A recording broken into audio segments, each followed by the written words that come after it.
Shalom sahabat Bahana yang terkasih dimanapun Anda berada. Senang sekali bisa berjumpa kembali dalam ruang Karena Dia di Bahana Channel ini.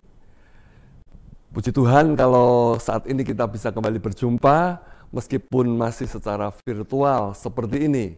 Dan saya berharap dan berdoa sahabat Bahana senantiasa dalam perlindungan Tuhan yang sempurna, sehat, sejahtera, dan bahagia.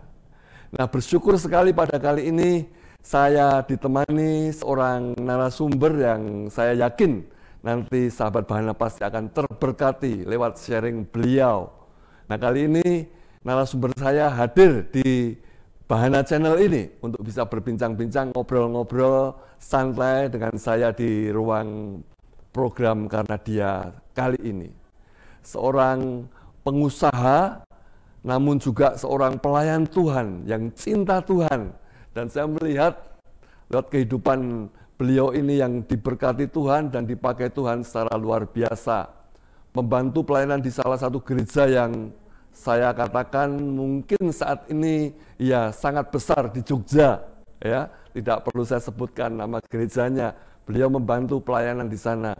Beliau juga tergabung dan terlibat aktif menjadi kepengurusan inti pelayanan Full Gospel Businessman Fellowship Internasional yang ada di Jogja. Ya, perannya luar biasa di FGB MFI ini. Nah, tanpa berlama-lama saya akan hadir dan sapa beliau. Beliau adalah Bapak Susanto Jaya Putra yang saya sapa akrab dengan panggilan Pak Santo. Shalom Pak Santo. Ya, shalom Pak Har. Ya, terima kasih saya boleh hadir di sini. Shalom juga untuk para sahabat Bahana. Terima kasih. Ya. Terima kasih sekali untuk waktunya Pak Santo berkenan hadir di ruang Karena Dia kali ini. Ya, untuk sharing, untuk ngobrol nanti apapun yang Tuhan ingin sampaikan kepada sahabat Bahana lewat sharing Pak Santo tentunya. Ya. Sehat ya Pak ya? Ya, sehat-sehat Pak. Nah, puji Tuhan. Ya, nah baik Pak, kita akan mulai. Ya. Mungkin di awal ini Pak Santo bisa sharingkan sedikit saja sekilas tentang latar belakang pribadi dan keluarga Pak Santo supaya sahabat Bahana semakin bisa mengenal Pak Santo. Silakan Pak. Saya dibesarkan di keluarga Kristen dan saya dididik secara Kristen dengan cukup ketat gitu. Tetapi sebenarnya saya sungguh-sungguh menerima Kristus itu pada saat saya mulai masuk SMP. Waktu itu ada satu retret, terus di situ saya ikut retret dan saya menerima Kristus sebagai juru selamat pribadi. Di mana itu Pak? Itu di Jakarta. Oh, saya Jakarta. lahir di Semarang, tapi saya dibesarkan di Jakarta. Lahir Semarang ya Pak? Ya. Oke, besar di Jakarta. Ya. Ya. Tapi setelah itu, setelah saya terima Kristus, kembali lagi kepada kehidupan yang biasa ya, sudah biasa-biasa saja gitu. Itu SMP ya? Dia SMP. Okay. Terus, tapi saat itu mulai ada sedikit dorongan untuk saya belajar untuk melayani. Yeah. Jadi pada saat SMP saya mulai melayani di gereja, di remaja gitu. Okay. Terus sampai saya SMA, saya terus melayani di gereja. Waktu pas saya masuk universitas, saya ngambil jurusan arsitektur di mana, Pak? Di Jakarta, di Universitas Tarumanegara di Jakarta. Okay. Ya. Nah, di situ ada satu dorongan yang lebih kuat untuk saya melayani di Persekutuan Mahasiswa. PMK ya? Waktu itu di Persekutuan Okumene Universitas Tarumanegara. Saya mulai masuk ke sana dan mungkin itu juga Roh Kudus pimpin saya bisa punya keinginan untuk saya mau sungguh-sungguh melayani. Nah, mulai dari situ saya mulai belajar untuk lebih sungguh-sungguh melayani, lebih sungguh-sungguh mencari firman. Terus begitu saya juga berkenalan dengan organisasi Perkantas. Ya. Persekutuan Kristen antar universitas ya. Yang cukup banyak membantu di bagaimana kita belajar tentang firman Tuhan dengan lebih sungguh-sungguh. Untuk kalangan mahasiswa. Betul. Ya.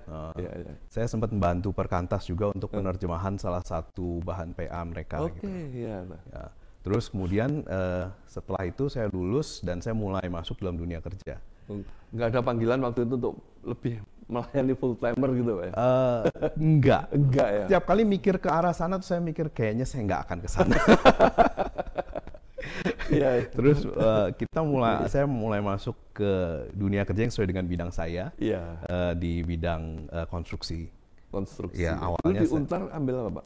Arsitektur. Arsitek ya. Arsitektur, tapi penjurusannya ke desain struktur. Desain struktur. Ya, jadi saya senang dengan hal yang berhubungan dengan Iya. konstruksi. Saya masuk di kontraktor Jepang waktu itu di Jakarta, dan saya senang sekali dengan pekerjaan di sana. Sana ya. Tapi terus kemudian tahun 98 kita kena Krismon. Krismon betul. Iya. Semua kegiatan yang berhubungan dengan konstruksi berhenti. Ambruk ya, Iya. istilahnya berhenti. Akhirnya terus gitu saya mulai pindah dari situ ke perusahaan properti. Tapi terus kemudian berakhir dengan saya coba mulai usaha sendiri. Ya, ya. Nah, terus kemudian ada kesempatan di tahun 2004 untuk saya ke Jawa Tengah. Saya mulai ada usaha di Jawa Tengah yang sebenarnya agak sedikit berbeda dengan usaha saya awalnya gitu. Ya, rumah makan dan toko oleh-oleh. Dan mulai dari di Magelang. Di Magelang. Ya. Dan terus kemudian berlanjut dari sana, terus kemudian saya sekitar 6-7 tahun yang lalu akhirnya kita pindah ke Jogja. Boleh di Jogja belum lama nih. Belum terlalu lama, jadi masih sering nyasar Pak kadang. Wow loh. Kalau keluarga bisa diceritakan ibu dari mana? Istri dari Magelang. Menikah tahun berapa? Saya menikah tahun 2000. 2000 ya? Iya. Setelah Krismon itu. Iya. Jadi kita ketemu di persekutuan kampus sebenarnya. Waktu masih di Jakarta? Iya, waktu di Jakarta.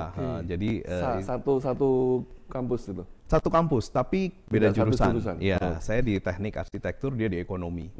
Tapi kita ketemu di persekutuan, karena kita sama-sama di persekutuan. Ya klop lah, yang satu di arsitek, yang satu ekonomi. Satu pegang usahanya, satu pegang keuangannya. Betul. Wow. Ya, terus kemudian dari istri namanya siapa? Istri saya namanya Dian Cahya. Oh, Bu Dian Cahya. Ya, kami punya 3 orang anak. Yang paling besar namanya Christopher Alexander Jayaputra. Yang kedua putri Natasha Alexandra Jayaputra, dan yang paling kecil masih kelas 3 SMP James Alexander Jayaputra. Oke. 2 putra, 1 putri ya. Iya. Putrinya di tengah. Iya, betul. Itu keluarga inti Pak Santo. Iya. Kalau dari keluarga besar Pak Santo berapa bersaudara? Kalau saya sendiri dengan saya 4 bersaudara. Dan karena kita dibesarkan di keluarga Kristen, semua kita melayani. Wow. Jadi kakak saya yang paling satu besar. Gereja atau di gereja yang beda-beda? Beda-beda. Beda-beda. Oh. Tapi kakak saya yang paling besar dan kedua dan yang saya sendiri, kita aktif di persekutuan mahasiswa. Lebih banyak ke PMK. Iya. Kakak saya yang paling besar itu juga dulu di Perkantas. Iya. Terus kakak saya yang kedua itu karena kuliah di Salatiga, dia aktif di PMK Salatiga. Iya. Tapi sampai sekarang pun kita juga masih aktif melayani. Betul. Kakak saya di gereja, saya juga di gereja. Ya. Setahu saya memang kalau mereka yang dulunya tanda petik dibesarkan di Perkantas atau di Navigator atau di LPMI, Lembaga Pelayanan Mahasiswa Indonesia, itu pasti kedepannya luar biasa. Melayani terus ya. Ya, dibekali, dilengkapi di sana ya. Tapi saya sempat cukup lama saya tidak melayani. Jadi waktu pas saya setelah masuk dunia kerja, terus saya cukup lama nggak melayani. Saya cuma sedikit-sedikit waktu itu mau coba pelayanan di gereja kecil-kecil. Nah, waktu pas saya pindah ke Jogja, tahu-tahu ada lagi gejolak dalam hati saya harus pelayani. Jadi saya api pelayanannya justru ketika sudah di Jogja lagi muncul itu. Iya. Nah, saya cari komunitas dan kemudian saya ketemu dengan komunitas yang luar biasa di Full Gospel Businessman Fellowship. Nah, dari sana saya terus bertahan sampai sekarang untuk melayani. Puji Tuhan. Iya. Nah, Pak, mungkin bisa sedikit diceritakan nih, flashback aja. Adakah pengalaman-pengalaman ketika di masa kecil ya sampai remaja tadi ya, yang sangat berkesan sekali buat Pak Santo? Ini. Sebenarnya pengalaman-pengalaman itu yang cukup berkesan itu waktu pas saya pelayanan di gereja justru. Oh, justru pelayanan di gereja ya. Jadi ada beberapa kali kejadian-kejadian yang saya sangat merasa bahwa saya senang bisa melayani Tuhan di gereja. Nah, terus pelayanan di kampus itu juga saya sangat menikmati. Ya. Terus waktu pas saya lost pelayanan itu, nah itu mulai timbul tuh banyak sekali gejolak-gejolak pada saat itu. Waktu pas setelah saya mulai masuk dunia usaha ya. Itu mulai tahun berapa Pak? Mulai terjun dan sekaligus menekuni di dalam dunia usaha itu? Saya lulus di sekitar tahun 95 waktu itu. 95. Saya langsung kerja itu. Saya kerja di kontraktor Jepang, terus saya kerja di perusahaan properti, terus sampai akhirnya sekitar tahun 2002 gitu saya memutuskan untuk usaha sendiri. Jadi mulai bekerja sendiri dalam artian merintis usaha sendiri 2002 itu ya? Sekitar 2002. Sebagai pengusaha. Ya. Kalau tadinya sebagai worker, bekerja di satu perusahaan. Ya. Oke. Terus di tahun 2004 itu kebetulan keluarga istri saya itu ada kesempatan untuk kita mengerjakan bisnis rumah makan dan toko oleh-oleh di Magelang. Di Magelang nanti. Jadi oke, saya terima dan kita mulai ngerintis di sana. Nah, saya orang yang selalu berusaha pikir saya harus melakukan sesuatu supaya saya bisa dapat sesuatu sesuai dengan yang saya harapkan. Jadi waktu pas saya masuk itu saya bisa kerja mungkin dari jam 5 pagi sampai jam 11 malam. Wow. Terutama kalau semua kayak gitu. Every day, setiap hari. Iya cukup sering lah. Cukup sering.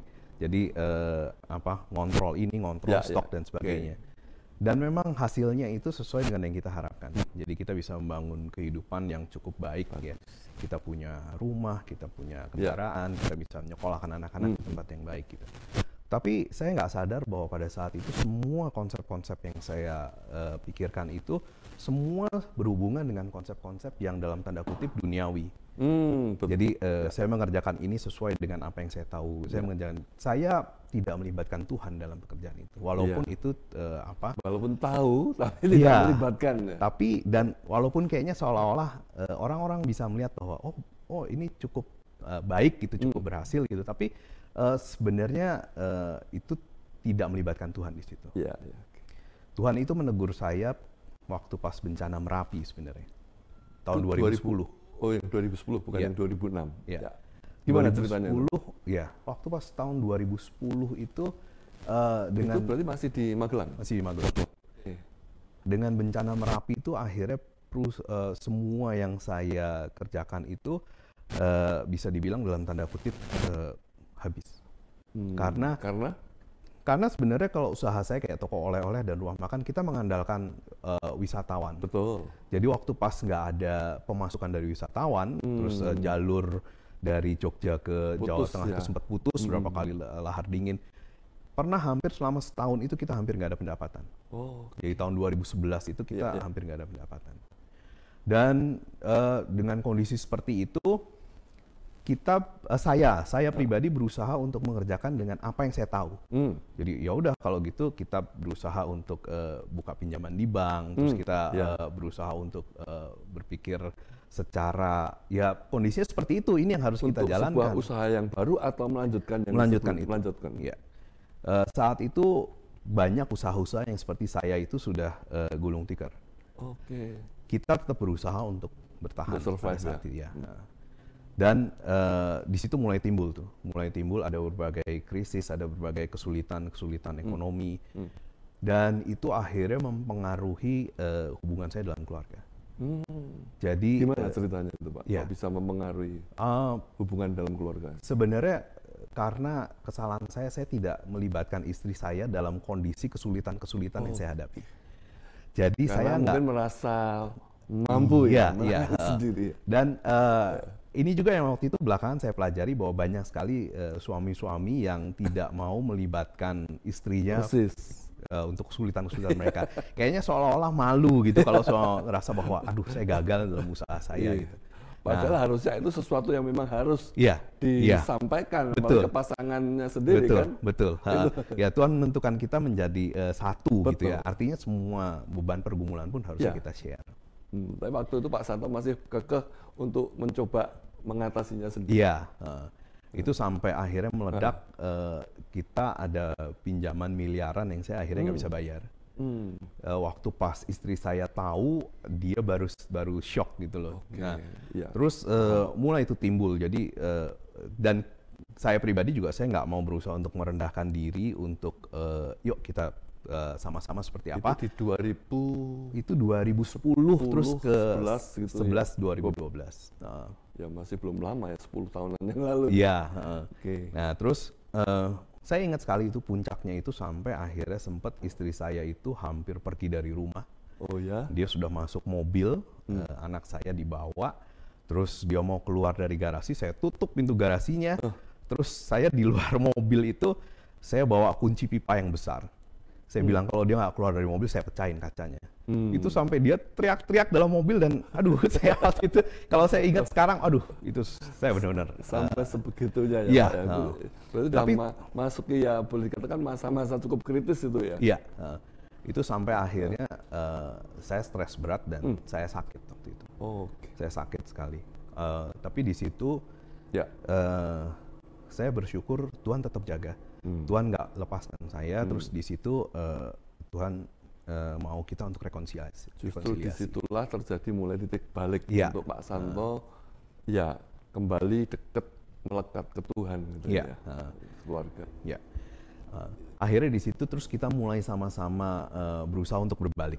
Jadi kita berusaha sama-sama untuk bertobat istilahnya. Iya. Dan kita mulai berjalan lagi bersama dan kali ini kita melibatkan Tuhan. Kita berdoa bersama gitu ya. Nah, Jadi justru dari persoalan itu Pak Santo akhirnya bisa malah kembali mendekatkan diri ke Tuhan gitu Iya. ya. Dari peristiwa Iya. keluarga yang sampai ya hampir Cukup dikatakan parah. cukup Iya. seperti itu kondisinya. Wow.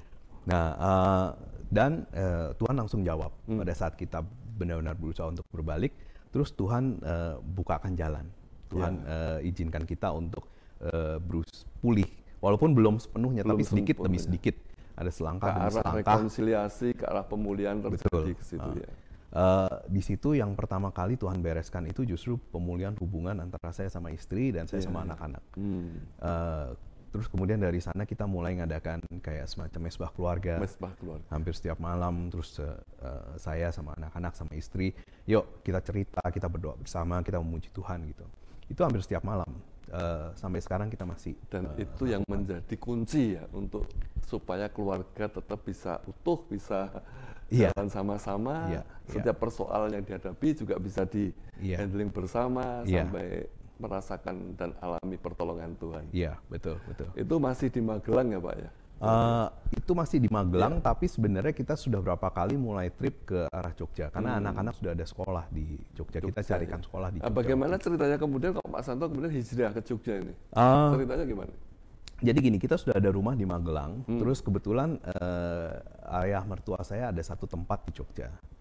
Nah, dia sering lihat, kita sangat concern dengan pendidikan anak-anak. Asli Jogja ya? Iya, asli Magelang. Tapi ayah mertua di ada tempat di Jogja. Kita concern sekali dengan pendidikan anak-anak dan kita ada satu sekolah waktu itu yang ini anak-anak cukup baik kalau semua bisa di sana. Nah, sekolah ini sebenarnya bukan sekolah yang biasa, tapi kayak semacam homeschooling, tapi mereka datang ke sana. Jadi waktu itu seminggu 4 kali mereka datang. Jadi waktu itu masih di Laju. Gitu. Tapi semakin lama cukup berat juga. Akhirnya sama ayahnya istri saya ditawarkan tinggal di sana saja di Jogja. Sekalian karena tempatnya itu tidak ditinggali. Jadi bagaimana kalau semua kita yang tinggal di sana? Di jalan apa tuh Pak? Di Jalan Magelang. Ya. Terus kita tinggal di sana. Waktu itu masih berapa kali ngelaju. Kalau tadinya lebih banyak di Magelang, terus kita ke Jogja, terus akhirnya lama-lama kebalik. Hari Senin sampai Sabtu kita di Jogja, terus baru weekendnya balik Magelang. Tapi terus udah gitu akhirnya ada satu momen terus kita bilang lebih baik kita stay di Jogja. Iya, kita tetap di Jogja. Ya rumahnya juga cukup strategis kalau di Jalan Magelang, kalau mau pulang ke Magelang kan tinggal langsung aja ya, nggak usah putar-putar. Betul Pak. Oke. Kalau sekarang Pak usaha yang dijalankan apa nih Pak Santoni? Saya tadi kan di Magelang masih oleh bisnis toko oleh-oleh seperti itu. Di Magelang itu akhirnya karena COVID ini, sebelum COVID sebenarnya toko oleh-olehnya itu saya ganti jadi minimarket. Jadi minimarket sampai sekarang masih. Tapi rumah makannya itu karena COVID akhirnya tutup. Karena memang waktu itu kita banyak melayani wisata. Gitu. Nah terus udah gitu saya di Jogja pun saya mengerjakan konstruksi, jadi mengerjakan bangunan. Terus istri saya juga ada usaha, dia mengerjakan kayak semacam gift souvenir begitu Souvenir, ya, ya. pesanan Oke. by order gitu, Ya, pesanan-pesanan. Ya, gift untuk apa? Pernikahan, untuk apa atau apa? lebih banyak yang banyak mesen itu biasanya untuk parcel Natal, terus udah Untuk gitu untuk acara Paskah, acara ya tertentu acara-acara ya, gereja, ya. acara gereja Natal, Paskah seperti itu. Ya. Pak Santo sendiri jalan lagi di bisnis konstruksi di ya. konstruksi, ya. Oke, oke. Ya, ya. Apakah bisnis konstruksi ini yang tadi diawali mungkin sebelum pandemi ya? Iya. Sebelum pandemi. Waktu pas kita pindah, jadi Iya, waktu sebelum pindah kan. pandemi. Ya. Terdampak nggak Pak kena pandemi ini? Terdampak, Pak. Terdampak. Sangat atau sedang atau cukup lumayan terdampaknya. Lumayan, karena otomatis kan berhenti semua ya. Betul, kita nggak bisa work from home kalau konstruksi. Betul. Nggak bisa dibawa pulang kerjaannya. Dan orang membangun pun juga Iya. break dulu itu Betul. ya. Tapi bagaimana nih mengatasi selama pandemi, usaha tetap bisa jalan, caranya gimana? Ada beberapa hal ya, misalnya kayak istri saya terus kemudian kita mulai bisnis masker juga waktu itu. Oke. Tapi masker yang kita buat itu masker yang khusus untuk perusahaan-perusahaan yang kita kasih logo, bordir gitu. Jadi by order. Jadi semacam apa ya istilahnya ya by order itu. Iya, jadi sekalian untuk masuk promosi gitu. Nah, itu berapa kali ada pesanan-pesanan seperti jalan itu. juga tuh. Iya. Menarik itu. Iya. Terus untuk di bidang konstruksinya saya sempat bantu teman untuk sebagai konsultan. Oke. Jadi dia ingin mengerjakan ada satu pemasangan kayak parabola gitu di mana. Nah, saya cuma membantu konsultan dari gambar ini konstruksinya harus seperti apa dan hal seperti itu gitu. Paling nggak itu masih bisa kita tetap bertahan Jalan di situ. dan Ya. bertahan dan jalan. Iya. Iya, iya. Sebenarnya ada banyak sekali hal-hal yang mungkin kalau sama saya mau agak sedikit gamblang, salah satu mujizat terbesar yang Tuhan berikan kepada kita anak-anak Tuhan itu sebenarnya mujizat keuangan. Bukan berupa tahu-tahu kita dapat lotre atau apa, enggak, tapi kita tetap bisa menjalani kehidupan sesuai dengan pemeliharaan Tuhan. Ya. Bahkan dalam saat-saat yang begitu sukar, tapi Tuhan tetap jaga. Nah, itu bagi saya itu mujizat yang luar biasa. Ada prinsip-prinsip yang harus dijalani. Iya. Nanti mungkin sampai kepada obrolan di sana mungkin nanti ya Pak ya. Oke. Jadi kalau sekarang kembali ke dunia usaha Pak Santo, setelah pandemi agak udah mereda seperti ini, otomatis udah pulih ini ya? Belum sepenuhnya Belum juga. sepenuhnya. Tapi ada beberapa. Arah ke sana ya? Iya. Jadi ada beberapa pekerjaan saat ini di Semarang, di Magelang, dan nanti akan ada kita sedang survei ke Madiun juga, Jogja juga ada, waktu itu sudah selesai. Ada beberapa pekerjaan. Iya, bagus. Jadi justru banyak di luar kota juga ya Pak ya, proyek-proyek yang dikerjakan. Itu nanti cuma masalah bagaimana kita mengatur kontrol dan koordinasi. Kontrol koordinasi. Iya. Nah Pak, kalau bagi Pak Santo sendiri ini Pak, ada nggak peristiwa atau pengalaman yang sampai sekarang nih dirasa itu paling berkesan, yang paling bermakna amat dalam, dan itu nggak mungkin Pak Santo lupakan dalam perjalanan hidup Pak Santo? Apakah secara pribadi ataupun secara keluarga? Ya, saya rasa justru pengalaman yang paling berkesan itu waktu pas kemudian Tuhan mengizinkan kita untuk bertobat. Saya dengan istri saya itu.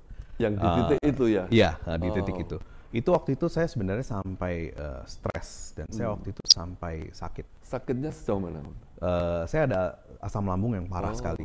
Sampai terus kemudian saya nggak bisa bangun di rumah. Dan saat itu Tuhan jamah. Jadi maksudnya dari penyakit itu terus kemudian Tuhan jamah dan Tuhan sembuhkan. Dan saya tahu bahwa itu tuh mujizat Tuhan yang luar biasa di situ. Jadi justru titik itu yang menjadi pengalaman yang paling berharga buat Pak Santo. Iya, itu saya sebut sebagai kayak semacam anchor point ya. Setiap kali kita melihat ke belakang, saya akan selalu berhenti di titik itu. Ya. Bagaimana Tuhan menyerahkan kasihnya kembali untuk memanggil Pak Santo menjadi pribadi yang bisa berjalan lagi sesuai kehendaknya. Kalau tadinya mungkin lebih mengandalkan kemampuan, usaha sendiri. Nah, waktu pas saat itu tuh saya kemudian mulai mikir ya, sebenarnya Tuhan itu mau bicara apa terkait dengan hal-hal yang berhubungan dengan keuangan. Soalnya waktu itu masalah saya itu melibatkan krisis keuangan gitu loh. Jadi saya mulai cari bahan-bahan, terutama tulisan-tulisan dari para Christian Financial Advisor gitu ya. Nah, saya mulai pelajari, terus saya cari bahan-bahan PA, dan saya benar-benar berusaha untuk cari Tuhan itu mau ngomong apa di situ. Ternyata saya dapati bahwa Tuhan itu cukup banyak bicara hal-hal yang berkait dengan keuangan di Alkitab. Misalnya ada yang saya dapati itu dari Howard Dayton, itu dia bilang Alkitab itu mencatat sekitar 2.300-an ayat dalam Alkitab yang membahas tentang keuangan, finance, ya, dibanding dengan misalnya kayak kasih itu dibahas hanya sekitar 700 kali. Nah, yang seimbang dengan masalah keuangan itu adalah memberi itu juga sekitar 2.100 kali Tuhan bahas. Jadi keuangan dan memberi itu poin yang benar-benar sentral sebenarnya di Alkitab. Pak Santo sampai mendapatkan penemuan kayak gitu ya, antara giving and finance itu hampir berimbang banyaknya ya ayat-ayat yang bicara tentang itu, tentang dua hal ini di Alkitab. Wah, ini menarik, nanti kita bisa discuss lebih lanjut. Tadi Pak Santo kan bilang ketika dalam keterpurukan itu sampai istri shock itu kan ada beban pinjaman berapa M gitu. Iya. Itu gimana? Baliknya gimana itu? Akhirnya bisa pulih. Itu 2 miliar. Apakah itu juga miracle juga terjadi di mujizat keuangan? Saya anggap bahwa itu juga mujizat. Sebenarnya yang besar itu tanggungan saya di bank itu sekitar 2 miliar. 2M. Masih ada kecil-kecil yang lain. Jadi saya masih ada tanggungan hutang sini, hutang sana. Karena kalau di total berapa keseluruhannya? Dengan yang kecil-kecil tadi? Mungkin sekitar 2,5. Hampir 3 mungkin ada 3. Ya. Oke. Waktu pas kemudian saya belajar dari prinsip-prinsip Christian Financial Planner itu, terus udah gitu saya coba mulai terapkan. Jadi saya coba mulai terapkan satu persatu harus diberesin gitu. Dan waktu pas kita mulai coba melangkah ke sana, Tuhan sambut dengan Tuhan bantu. Oke. Jadi satu persatu yang kecil-kecil itu diberesin sama Tuhan. Sampai akhirnya yang kecil-kecil itu beres, tapi memang ada satu yang besar yang belum beres, yang tanggungan di bank itu. Yang di bank. Itu pun terus akhirnya Tuhan bereskan. Tuhan bereskan sebenarnya belum terlalu lama. Itu dibereskan tahun 2021. Tahun lalu ya? Iya. Karena waktu itu memang kita sudah punya prinsip properti yang kita tanggungkan itu kita mau jual. Justru itu kan masih di tengah pandemi ya? Iya. Oke. Nah, properti itu kita mau jual, tapi susah sekali menjual properti pada saat itu. Dan saya tuh punya latar belakang di bidang properti. Jadi saya berusaha dengan semua tricks and tips tips and trick apapun yang dimiliki. Dan nggak berhasil. Nggak berhasil. Sampai akhirnya saya cuma ya Tuhan tolong deh kembali. Iya. Kembali heads up ya. Iya. Dan Tuhan tolong dengan cara yang luar biasa. Justru dari pihak banknya yang menghubungi saya. Oke. Saya pikir kalau semua pihak banknya mau nakal dia bisa. Tapi dia tidak lakukan. Saya tahu bahwa Tuhan pasti jaga. Pertemukan saya dengan orang yang baik gitu loh. Terus pihak bank ngasih tahu, Pak, ini ada yang mau ini, mau beli. Justru itu saya datangi dan saya coba approach gitu. Kelihatannya orang yang berminat. Dan akhirnya itu terjadi waktu pas selama proses itu. Kembali saya mikir, oh kalau gitu saya harus gini-gini. Setiap kali saya mikir, saya harus kayak gini, kayaknya mau batal gitu. Jadi akhirnya udah pasrah aja. Ya. Akhirnya itu diselesaikan di masa pandemi, properti itu terjual dengan harga yang baik. Sampai masih ada sisanya. Jadi bisa melunasi pinjaman di bank tadi. Wow. Bagi saya itu satu mujizat. Miracle. Iya. Karena kan justru di tengah krisis kan. Betul. Siapa sih orang pikir mau beli properti di tengah masa pandemi? Tadi Pak Santo bilang semua usaha yang termasuk konstruksi ataupun properti kan istilahnya bukan gulung tikar sih, nggak istilah tiarap dulu gitu. Iya betul. Tapi ini justru bisa terjual di tengah seperti masa yang sulit itu. Iya betul. Ya saya percaya itu juga pasti campur tangan Tuhan. Betul. Ya, yang melakukan terobosan buat Pak Santo dan keluarga. Amin. Luar biasa. Nah ini sekarang kembali ke masalah tadi yang Pak Santo ingin sharingkan. Iya. Yang saya tahu kan belum lama ini Pak Santo juga menulis sebuah naskah buku yang membahas tentang prinsip keuangan Alkitab seperti itu. Nah ini sedang dalam proses penerbitan. Nah, apa yang mendasarinya sehingga Pak Santo kok terbeban untuk menulis dan mau menerbitkan buku ini? Iya, saya mengumpulkan cukup banyak bahan sebenarnya. Saya kumpulkan. Terus sudah gitu saya tergabung dalam satu komunitas yang luar biasa sebenarnya di Full Gospel Businessman.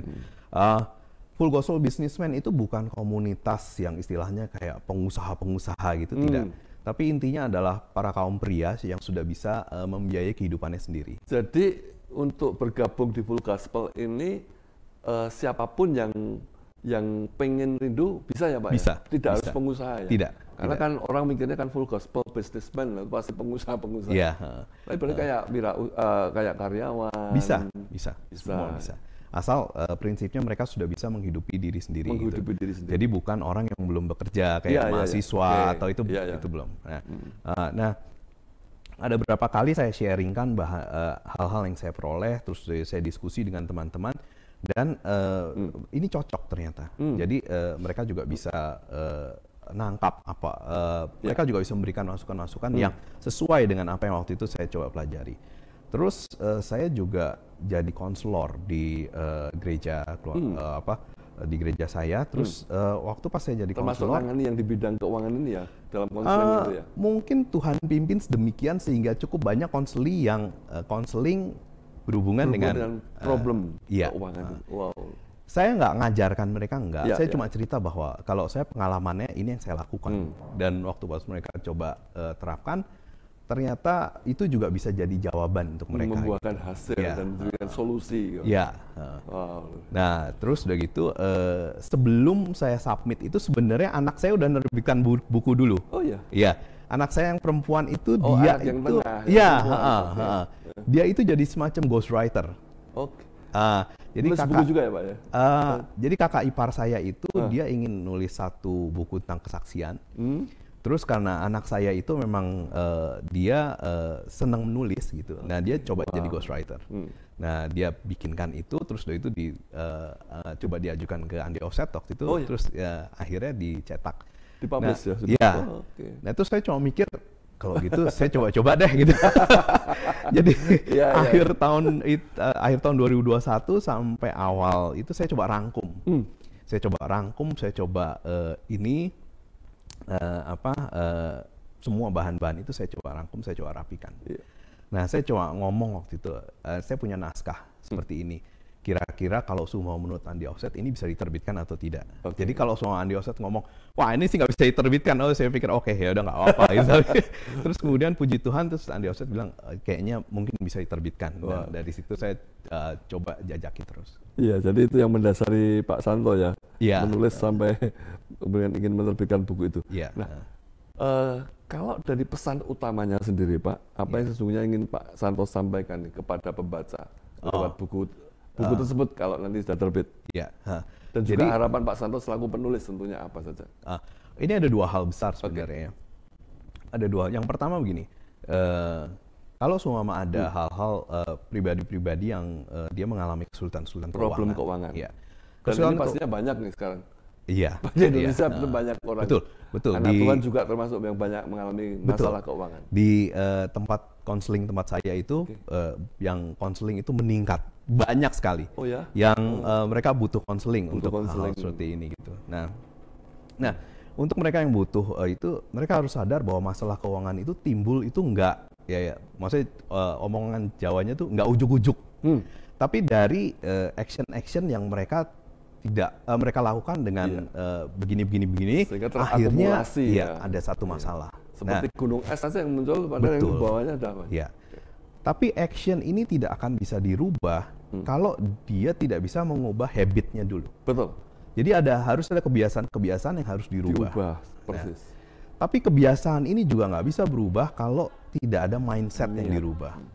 Jadi di sini sebenarnya saya coba mengajak kita untuk berpikir, ini ada mindset yang harus dirubah. Saat kita mindsetnya bisa berubah, baru kebiasaan-kebiasaan kita bisa berubah. Dari kebiasaan ini, action yang kita harus lakukan, ini terus kemudian kita bisa memperbaiki. Jadi buku ini nantinya sangat aplikatif ya, praktis ya? Meskipun ada prinsip-prinsip, tapi juga langsung bisa diterapkan ya Pak ya? Ini intinya kalau semua sebagian besar itu sebenarnya kesaksian saya sih sebenarnya. Tapi itu saya ada beberapa prinsip yang saya taruh di situ, dan ada beberapa guidelines yang bisa dicoba diterapkan, gitu. Hal-hal kayak gitu. Jadi apa istilahnya ya, perpaduan antara prinsip atau langkah-langkah praktis bagaimana menerapkan keuangan secara benar sesuai Alkitab, baik dalam bisnis, dalam keluarga dan sebagainya, ditambah dengan kesaksian-kesaksian Pak Santo yang itu bagian pertamanya, Pak. Oke. Nah, yang keduanya itu adalah begini, belakangan itu saya semakin melihat betapa godaan mamon itu kita sering nggak sadar. Betul sekali. Jadi makanya setuju. saya berikan dan judul, ini pun bisa melanda siapapun, Pak. Betul, Nggak ada batasan apakah dia awam atau rohaniwan, pria wanita, nggak ada. Betul. Karena itu saya beri judul itu kan Money and Salvation. Uang ini Money and Salvation. Uang dan keselamatan. Jadi itu dua hal yang sebenarnya seolah-olah kita harus hati-hati. Anda mau milih mana nih? Gitu. Jadi bukan berarti bahwa jadi orang Kristen tuh nggak boleh kaya, itu enggak. Itu ada pembahasannya di situ. Tapi sekarang godaan mamon itu begitu luar biasa. Jadi kita sering nggak sadar bahwa kita lagi mengarah ke sana nih, gitu loh. Ya, kira-kira seperti sana itu. Ya. Jadi judulnya nanti Money and Salvation. Nah, sahabat Bahana, dari sharing Pak Santo ini, nanti sahabat Bahana bisa mendapatkan bukunya kalau sudah terbit. Saya yakin tidak terlalu lama lagi bukunya akan terbit. Ya, sahabat Bahana akan tertolong, akan terberkati juga lewat buku yang ditulis Pak Santo, Money and Salvation. Tunggu masa penerbitannya dalam bulan-bulan yang akan datang. Nah, oke Pak, kembali ke buku ini, adakah hal-hal tertentu atau hal yang khusus yang menjadi concern Pak Santo ini sehubungan dengan masalah penerapan prinsip-prinsip keuangan yang sesuai dengan Alkitab? Ada Pak yang bisa dibagikan di sini dalam kesempatan? Pertama-tama itu kita benar-benar perlu mengubah mindset kita ya tentang keuangan. Mindset yang pertama. Ada satu mindset yang cukup besar yang kita harus coba terapkan, yaitu kenyataan bahwa uang dan kekayaan itu tidak identik dengan berkat dari Tuhan. Betul, setuju. Jadi uang dan kekayaan itu ya uang dan kekayaan. Jadi kita nggak bisa bilang bahwa ada orang kaya terus kita bilang wah dia orang yang diberkati. Belum tentu. Gitu. Bagaimana mengatasi pandangan-pandangan kalau misalnya memang kekayaan itu adalah bukti bahwa seseorang diberkati Tuhan. Uang berlimpah itu bukti seseorang diberkati Tuhan. Sebaliknya yang tidak diberkati tanda petik secara keuangan, dia nggak diberkati. Itu bagaimana itu? Sebenarnya ada satu ayat yang bagus ya. Amsal 10 ayat 22 itu kan bunyinya berkat Tuhan yang menjadikan kaya. Betul. Susah payah tidak akan menambahnya. Tapi penafsiran dari LAI itu saya lebih suka penafsiran dari NIV atau New King James. Jadi apa bedanya? Jadi gini, kalau yang dari NIV atau New King James itu kalau ditafsirkan tuh begini. Berkat Tuhanlah yang menjadikan kaya. Ya. Dan dengan berkat itu Tuhan tidak menambahkan kesukaran di dalamnya. Jadi bukan susah payahnya tuh bukan tidak menambahi. Ya, Tuhan tidak menambahi susah payah di dalamnya. Jadi kalau seumpama seseorang dapat berkat dari Tuhan dan dengan berkat dari Tuhan itu dia bisa menjalani kehidupannya dengan baik gitu. Dia punya kehidupan yang baik dengan keluarganya, dia bisa melayani. Ya memang mungkin itu berkat dari Tuhan. Tetapi kalau dengan uang itu terus kemudian dia jadi selingkuh misalnya, itu saya yakin itu bukan berkat dari Tuhan. Serat itu jadi. Iya betul. Dengan saya sekarang sudah punya banyak uang nih, saya bisa melakukan apapun yang saya mau. Saya rasa itu bukan berkat dari Tuhan. Jadi benar tadi jadi kembali ke topik buku itu menjadi godaan. Betul. Sangat. Money and Salvation bisa benturan di situ nanti. Iya. Dan satu hal lagi, harus benar-benar disadari bahwa hidup kita itu Tuhan yang beri. Betul. Kita itu hidup karena Tuhan, bukan kita hidup karena uang. Kita hidup karena Dia, karena Tuhan. Karena sering kali kita dengar omongan, waduh kalau kita nggak ada uang terus gimana kita bisa hidup? Pada saat kita ngomong kayak gitu tuh kita sedang menuhankan uang. Betul. Jadi itu hati-hati dengan hal seperti itu. Iya. Jadi intinya Tuhanlah yang pemberi harus menjadi prioritas. Betul. Dan dia pemberi kehidupan. Seperti itu. Ada satu konsep yang menarik tentang migrating hope. Apa itu? Jadi pengharapan yang bergeser. Saat kita mulai masuk dalam dunia kerja misalnya, kita masih belum punya apa-apa, terus kita berdoa pada Tuhan, Tuhan tolong, saya ingin memiliki kehidupan yang baik. Dan Tuhan memberikan kepada kita pekerjaan, Tuhan memberikan uang melalui pekerjaan itu. Dan pada saat kita menjalani kehidupan, kita lihat bahwa uang ini memudahkan banyak hal. Uang itu benar-benar memudahkan banyak hal. Terus kemudian pengharapannya itu jadi bergeser. Betul. Jadi waktu pas kita menghadapi masalah, kita nggak lagi berdoa, Tuhan tolong nih, saya sedang ada masalah. Tapi pada saat kita menghadapi masalah, terus kita doanya, Tuhan tolong kirimkan uang supaya saya bisa menyelesaikan masalah. Jadi pengharapannya itu bergeser. Betul, gitu loh. ya. Jadi itu salah. Jadi sangat bahaya, betul sekali. Setuju saya Pak Santo. Sehingga orang akhirnya tanda petik menjadikan uang itu sebagai tuannya. Iya, betul, betul. Ya. Iya, jadi Tuhan sebagai hambanya. Betul, betul. Itu Tuhan tuh menulis ya bahwa hati-hati, jangan sampai kamu menuhankan, maksudnya gini, kamu nggak boleh punya dua tuan. Betul. Tuhan dan Mamon. Dan hanya Mamon satu-satunya ilah yang kayaknya sama Tuhan Yesus itu disejajarkan, bisa seolah-olah jadi Tuhan. Karena Tuhan Yesus tahu bahwa nanti semakin lama ini nih godaan ini begitu menarik gitu. Sampai kita benar-benar kayak menuhankan uang. Ini benar sekali Pak, saya sangat teringat apa yang disampaikan seorang hamba Tuhan yang saya percaya di Indonesia ini sangat dikenal sekarang. Ya, saya nggak perlu sebut nama sahabat Bahana. Dan apa yang beliau sampaikan ini sampai hari ini betul-betul membekas di benak saya. Dia katakan, satu-satunya di dunia ini, beliau katakan, yang bisa tanda petik menandingi kuasa Roh Kudus adalah kuasa uang. Iya, betul Pak. Itu. Dan ini benar sekali.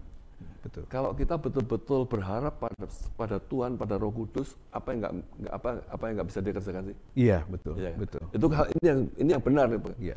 Tapi sebaliknya, dengan kuasa uang itu juga orang tadi bisa melakukan apa saja sesuai dengan apa yang dia mau. Dan ini bahaya. Akhirnya dia nggak lagi fokus kepada mengandalkan Tuhan. Iya. Jadi buku ini menuntun juga ke sana ya Pak, untuk kita bersikap hati-hati terhadap masalah keuangan ini supaya jangan sampai menjadi jerat itu Pak. Betul. Ya. Saya juga bahas juga tentang prinsip memberi, prinsip menabung, prinsip berinvestasi secara baik. Nah itu saya bahas juga di dalam situ. Di buku itu bagus. Ya bagus saya rasa. Ya.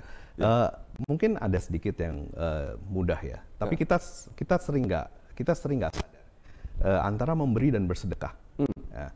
Kita seolah-olah bilang pada saat kita bersedekah itu kita memberi, padahal enggak. Nah, memberi. Di mana bedanya? Nah, begini, atau Pak. di mana apa ya? Yang Pak Santo katakan kalau sedekah itu belum tentu memberi. Ya. Sebenarnya dua-duanya itu didasarkan oleh rasa kasihan ya. Belas kasihan. Nah, kalau memberi itu didasarkan oleh compassion. Compassion itu belas kasihan. Ya. Tapi kalau bersedekah itu berdasarkan pity. Pity itu cuma kasihan. Nah, pity itu adalah waktu pas kita ngelihat orang dan kita ngomong, waduh amit-amit jangan sampai saya kayak gitu. Tapi waktu pas compassion itu adalah saat kita melihat seorang dan kita mikir, kalau saya ada di posisinya dia, itu jadi seperti kita apa? sampai menempatkan diri di posisi yang bersangkutan orang itu. Ya. Nah, memberi itu dan bersedekah itu bedanya adalah, dua-duanya itu bicara tentang kebutuhan sebenarnya. Betul. Tapi kalau bersedekah itu berbicara tentang ketidakbutuhan dari si pemberi. Saya punyanya kayak gini nih. Kalau kamu mau terima, tapi kalau enggak saya nggak bisa ngasih lagi.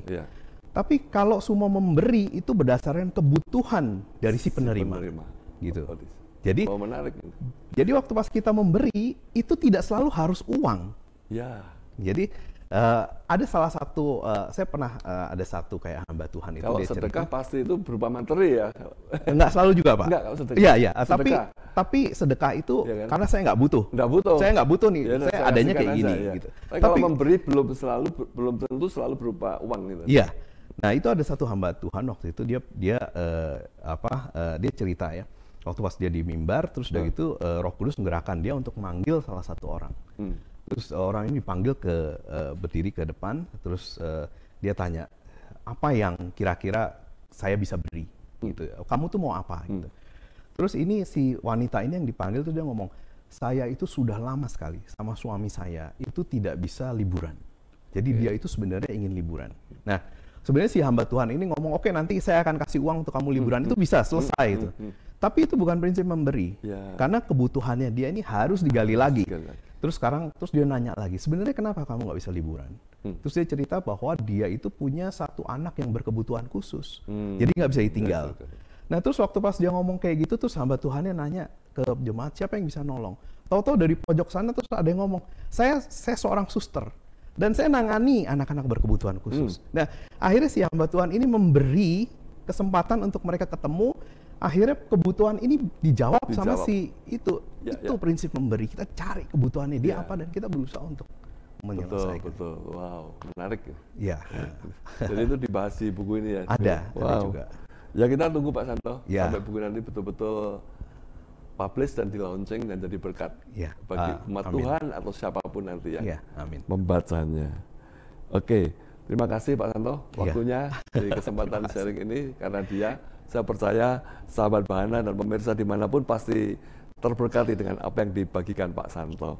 Nah sebelum saya mengakhiri perbincangan dengan Pak Santo, ada beberapa hal yang ingin saya tanyakan lebih lanjut. Pak Santo, bagi Pak Santo sekarang ini apa sih arti hidup itu? Bagi seorang Susanto Jaya Putra, what is life?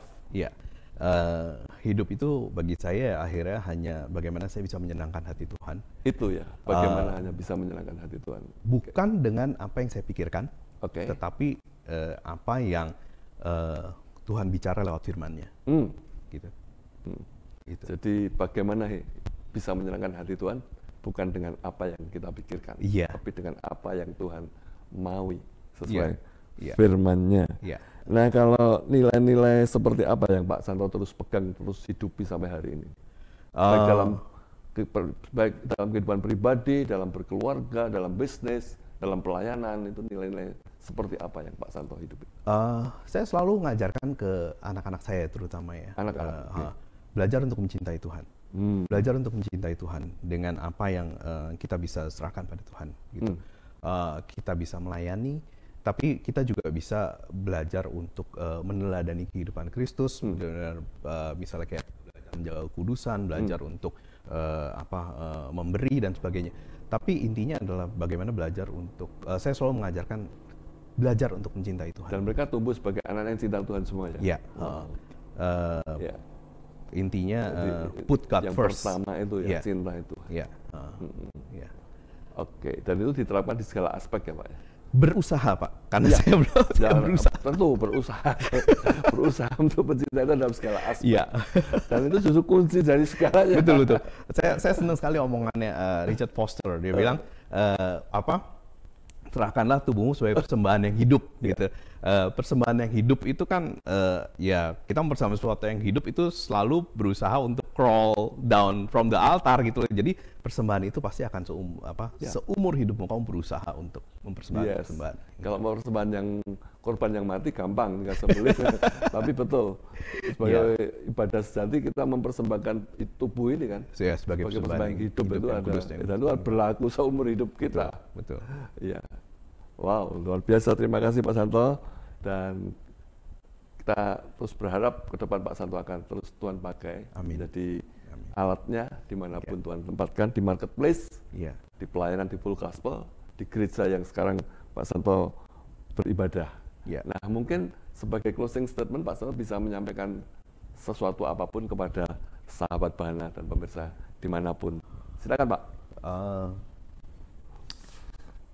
Saya cuma mau menyampaikan bahwa kita belajar untuk put God first ya.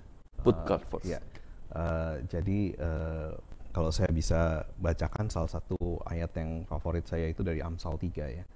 Itu saya rasa teman-teman sekalian juga itu sudah pasti cukup hafal. Sebentar saya bukakan.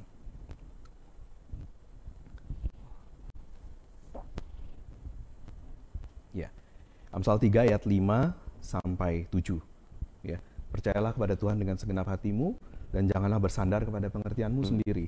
Akuilah Dia dalam segala lakumu, maka Ia akan meluruskan jalanmu. Amin. Janganlah engkau menganggap dirimu sendiri bijak, takutlah akan Tuhan dan jauhilah kejahatan. Ayat 7 ini yang sering dilupakan, kita biasanya berhenti di ayat 5 sampai 6. Tapi ayat 7 ini penting. Janganlah engkau menganggap dirimu sendiri bijak. Takutlah akan Tuhan dan jauhilah kejahatan. Itu saja sahabat Bahana.